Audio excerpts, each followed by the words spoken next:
सभी को press the Lord जय मसीह की। आइए हम लोग वचन में देखेंगे।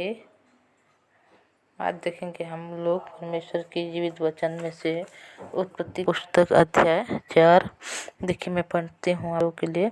जब आदम अपनी पत्नी हवा के पास गया तब उसने गर्भवती होकर कैन को जन्म दिया और कहा, मैंने यहोवा की सहायता से एक पुरुष पाया है। देखिए जब परमेश्वर ने उन लोग कृषि काम करके वहाँ पर खेती करके वहाँ पर चलने लगे, फिर जब परमेश्वर ने उन लोगों को जो की आज्ञा दिए थे उसी के कारण वह आदम और हवा जब साथ में रहे तो वहाँ पर हवा ने गर्भवती होकर एक पुरुष को जन्म दे रहा है जिसका नाम है कैन।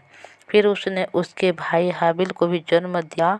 हाबिल भेड़ बकरियों को चरवाहा बन गया, परंतु कैन भूमि पर खेती करने वाला किसान बना। देखिए दो भाई यहाँ पर जन्म हो गए हैं।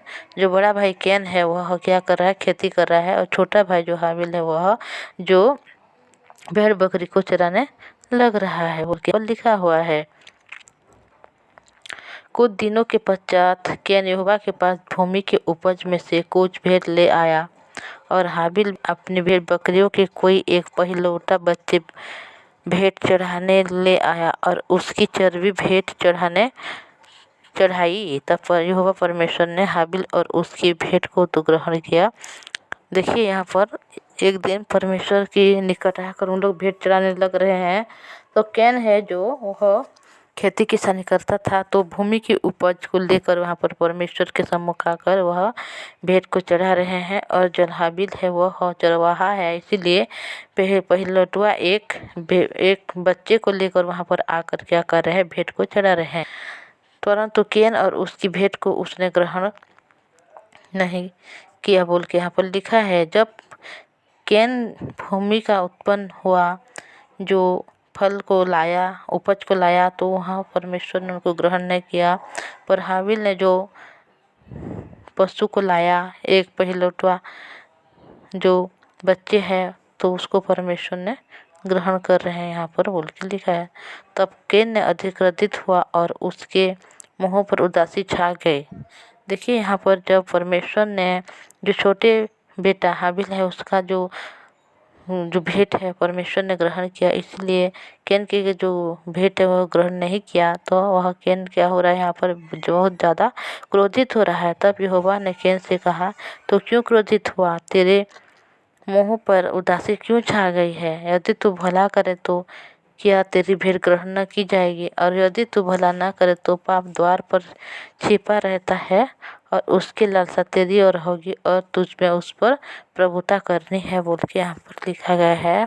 क्योंकि परमेश्वर ने इसीलिए उन जो भूमि का उपज है उसको इसीलिए ग्रहण नहीं किया, क्योंकि जिस दिन आदम ने उस बुरे ज्ञान की फल को खा लिया था, उसी दिन से भूमि तेरे द्वारा श्रापित हो गया बोल के परमेश्वर ने आदम को भी कहा था। इसीलिए तू जाकर क्या करेगी, खेती करेगी, जब तक पसीना नहीं निकलेगा तब तक तू खाना नहीं खा पाएगी बोल के वह जो दंड की आज्ञा दी थी। इसी कारण वो भूमि क्या हो गया था, श्रापित हो गया था, जिस कारण वो श्रापित हुआ।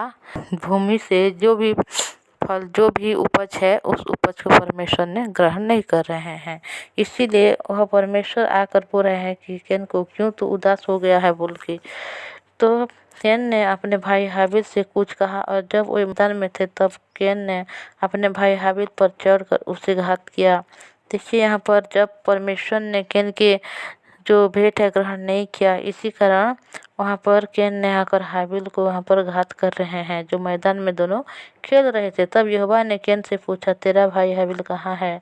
उसने कहा, मालूम नहीं। देखिए परमेश्वर इस बात को जानता है कि कैन ने अपने भाई को क्या कर रहा है, यहाँ पर मार दिया है। इसीलिए परमेश्वर आकर कैन से पूछ रहा है कि तेरा भाई कहाँ है, तो वह बोल रहा है कि मुझे नहीं मालूम, मैं अपने भाई का रखवाला हूँ। देखिए यहाँ पर बोल रहा है, सिर्फ बोल सकता था कि मैं नहीं जानता बोल के, और यहाँ पर बोल रहा है क्या मैं अपने भाई का रखवाला हूँ बोल के।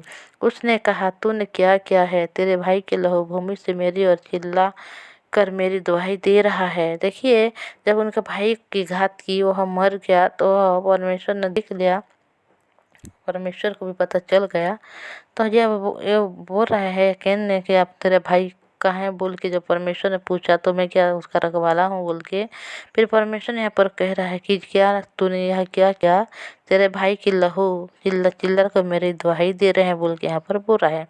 देखिए जहाँ जगत में पाप आ गया तो उसी दिन से सब प्रकार की जो बुरे बुरे काम है सब प्रकार अभी हो रहा है। पहले आदम और हवा जब एदन की वाटिका में थे तो उनके जीवन में कोई दुख कोई प्रॉब्लम समस्या बोल के कोई नाम की चीज़ नहीं था। वो लोग वहाँ खुशी से आनंद के साथ अपने जीवन को व्यतीत कर रहे थे, खाते थे पीते थे और जानवर जीव जंतु हर एक लोगों के साथ बहुत अच्छे से रहते थे। पर पाप क्या है उन लोगों को कुछ मालूम नहीं था। पर जब वह फल को खाकर आज्ञा का उल्लंघन किया उसी समय से उन लोग जब पापी बन गए, तब जब आदम हवा दोनों रहने लगे तो दोनों एक दो पुत्र को वहाँ पर जन्म दे रहे हैं हवा ने। और वहाँ पर जो बड़ा भाई है वह छोटा भाई का यहाँ पर क्या कर रहा है, खून कर रहा है, उनको मार रहा है।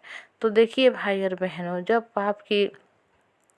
कोई पाप करता तो वो पाप को परमेश्वर ने, जहाँ पर आदम हवा ने पाप किया था तो परमेश्वर ने क्या किए थे, वो लोग जो घाघरा बनाकर पत्ते को जोड़ जोड़ कर वहाँ घाघरा बना रहे थे, तो उसी समय परमेश्वर ने एक जंतु के जीव की वहाँ पर हत्या की और क्या किया, उनके वस्त्र को लेकर चमड़े के वस्त्र को वहाँ पर दे रहे हैं। तो उसी समय वो पाप जब करते हैं तो लहू के द्वारा ही पाप को धोया जाता है बोल के बाइबल में लिखा हुआ है। जहाँ पर हम देखेंगे इब्रानियों का पुस्तक अध्याय 9 का 22 में लिखा हुआ है। देखिए जब हम देखते हैं तो यहाँ पर पाप ही बढ़ जा रहा है और एक भाई का यहाँ पर मर्डर कर रहा है। तो शैतान क्या क्या यहाँ पर जब आदम को फल खिलाकर पाप को उनके हृदय में प्रवेश कराया, जिस कारण वह खुद को पता नहीं कि उन लोग क्या कर रहे हैं। तो परमेश्वर ने इन लोगों को कैसे करेंगे आगे हम देखेंगे। मैं आज इतना ही बोलूँगी। आइए हम लोग प्रार्थना को करेंगे। धन्यवाद पवित्र परमेश्वर पिता, धन्यवाद करते हैं प्रभु, दया दीजिए अनुग्रह दीजिए प्रभु, आपने संभाल कर रखा प्रभु, इसीलिए आपके पवित्र नाम को धन्यवाद करते पवित्र परमेश्वर पिता। हाँ पिता परमेश्वर, पाप ने जगत प्रवेश कर दिया पिता, पाप के द्वारा मृत्यु आई, जिस कारण पिता आज जो बड़ा भाई है पिता परमेश्वर छोटा भाई का भी हत्या कर रहा है। हम देख रहे हैं वचन से प्रभु, ऐसे वचन हम लोग डेली जिसे सुनने वाले बने, आशीष अनुग्रह को दीजिए। हम ईश्वर मनुष्य पवित्र परमेश्वर पिता आपके हम पाप के अधीन में हो गए हैं पिता परमेश्वर, पर पाप से कैसे छुटकारा पा सकते हैं पिता परमेश्वर, आप ही सब कुछ कर सकते हैं प्रभु। पवित्र परमेश्वर पिता जी आपके पवित्र नाम को धन्यवाद करते हैं प्रभु। मैं प्रार्थना करती पिता इस भाई बहन को जो वचन सुन रहे हैं प्रभु, हर एक को आशीष अनुग्रह दीजिए, दया दीजिए, उनके परिवार के हर एक दुख को दूर कीजिए प्रभु। कोई भी समस्या प्रॉब्लम है पिता उन सभी से आप छुटकारा दीजिए पवित्र परमेश्वर पिता। अगर कोई रोगी है पिता उन रोगी को आप स्वस्थ कीजिए, चंगाई दीजिए प्रभु, उनके काम काज में आशीष दीजिए पवित्र परमेश्वर पिता, उनके बिजनेस में आशीष दीजिए प्रभु, उनकी नौकरी में आशीष दीजिए प्रभु, बल्कि उनके हर एक काम को आप सफल कीजिए क्योंकि आप सब कुछ कर सकते हैं पवित्र परमेश्वर पिता। मैं प्रार्थना करती हूँ पिता परमेश्वर अंजना प्रभु, वो पिता परमेश्वर जो जॉब के लिए पिता प्रार्थना करने के लिए कहा था प्रभु, उस बहन को आपके हाथों में दे हो पिता। वो बहन जो भी जॉब करना चाहते हैं पवित्र परमेश्वर पिता उनको आशीष अनुग्रह दीजिए प्रभु, उनके जॉब को पिता परमेश्वर आप ही दीजिए प्रभु, क्योंकि आप सब कुछ कर सकते हैं पिता, क्योंकि आप असंभव को संभव करने वाले परमेश्वर है। जीवित परमेश्वर पिता जी उस बहन को पिता आशीष दीजिए ताकि वो जॉब को करे प्रभु। आपके सुसमाचार के लिए पवित्र परमेश्वर पिता उनके परिवार के हर एक सदस्य को आप संभाल कर रखना, दुख है परेशानी हर एक से आप छुटकारा दीजिए पवित्र परमेश्वर पिता, उनके हर एक परिवार को आप संभाल कर रखिए। जीवित परमेश्वर पिताजी आपने हमारे हर प्रार्थना को सुना, बरं परमेश्वर पिताजी आपने उस बहन को पिता जब भी दे दिया पिता, हम विश्वास करते हैं, आपके पवित्र नाम को धन्यवाद करते हैं। वो जो भाई बहन सुन रहे वचन को हर एक को आशीष आपने दे दिया, इसलिए धन्यवाद के साथ प्रार्थना प्रभु यीशु मसीह के नाम से मांगते हैं, आमीन। सब को जय मसीह की प्रेज द लॉर्ड।